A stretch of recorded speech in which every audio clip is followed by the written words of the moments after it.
Salutations and greetings! Welcome to the desk. I'm Sparrow Swift, and today I'm going to be talking about the fact that I read like a crazy person.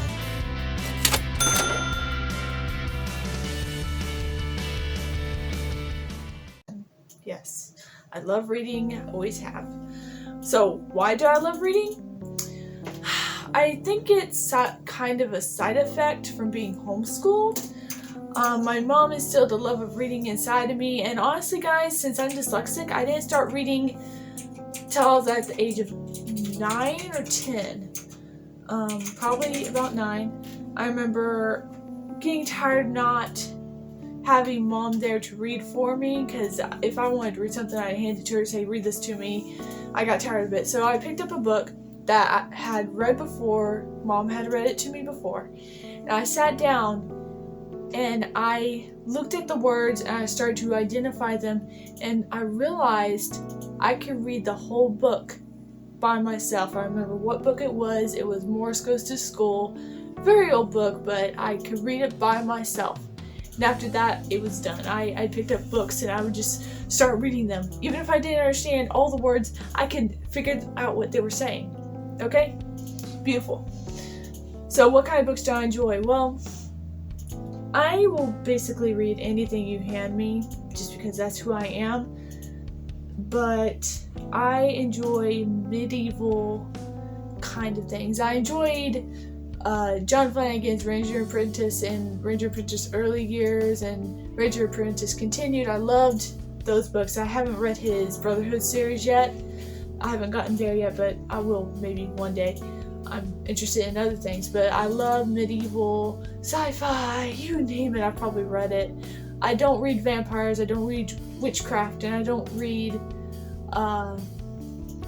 werewolves or anything like that, or romance novels are a no-no.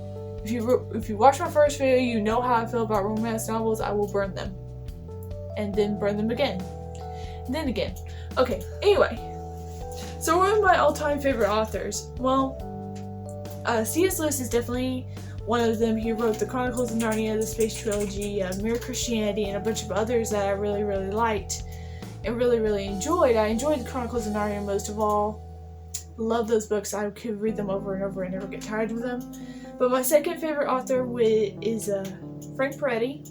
He wrote the Kid Cooper series. He wrote the Vertes duo. He wrote lots of books. If you just look him up, he wrote everything, and I really love them. And even though he has some kind of mystery in there, it always has a logical end, mostly. If you want to read him, the book I would suggest is This Present Darkness and Piercing the Darkness. Those are his best work ever. So who are my current favorite authors? Well, this may change in the time where I'm sitting here filming this video, but for right now, my current favorite authors are Marissa Meyer. She wrote the Lunar Chronicles. Those are really good. Like I said, John Flanagan, who wrote the Ranger's Apprentice, and Rick Riordan, he wrote Percy Jackson, and gosh, there was another one that I can't remember, but like I said, my current favorite changes all the time. I mean, they just change all the time. It's really insane. Okay, one thing I'd like to point out is that books are like cups of tea. Now let me explain. Don't tune off. I want to explain this theory to you. Now, me and my mom drink tea together, hot tea, when we want to watch something and we need to get sleepy. I like to try new tea. I tried jasmine tea, and she tried jasmine tea, and it just wasn't the kind of thing we liked. So I tried chamomile, and I liked chamomile a lot better. My mom decided she liked lavender and lemon. I didn't like lavender and lemon that much, but I liked chamomile. She didn't really like chamomile.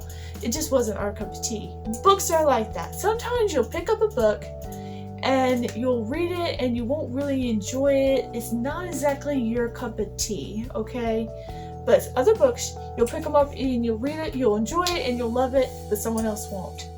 when they take books and adapt them into movies, they're dumbing them down to the most common denominator. I'm not saying you guys are dumb, but that's what they do. They take the books down to where everyone who goes to see it will most likely enjoy it.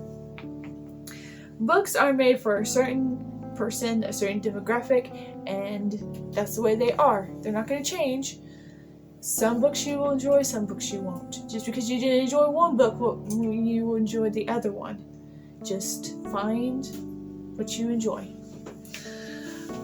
What do I think the future of books is? Well, there's two kinds of books. There's digital, and then there's real books. Real books. See? Real books.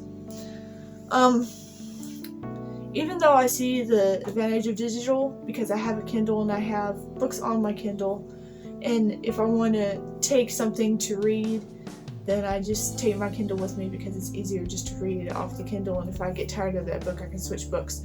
But nothing to me will ever beat the feel of a real book and the smell of a real book. If you see me in the bookstore, I know I look like a crazy person because I'll take the book, I'll open it, and I'll go like this. It looks like I'm sniffing drugs because the smell of books is just amazing. The smell of new books, the smell of old books, I just love the smell and feel of an actual book that is bound in paper and all that. I could spend my whole life in the library and not even know that there was a world outside the library. Okay, what would I say to those who don't like to read books? Because I've met a few people who don't like to read books, and I don't understand that, but I'm sure one day I'll probably get it. Audiobooks are a thing. That's it. Audiobooks are a thing, and people are like, well, I can listen to audiobooks, but I feel like I don't get as much if I'm not reading it. Let me tell you something. There was a study, they studied reading versus listening, and they found that people who listen to audiobooks instead of read them catch just as much as people who just read the book. You know?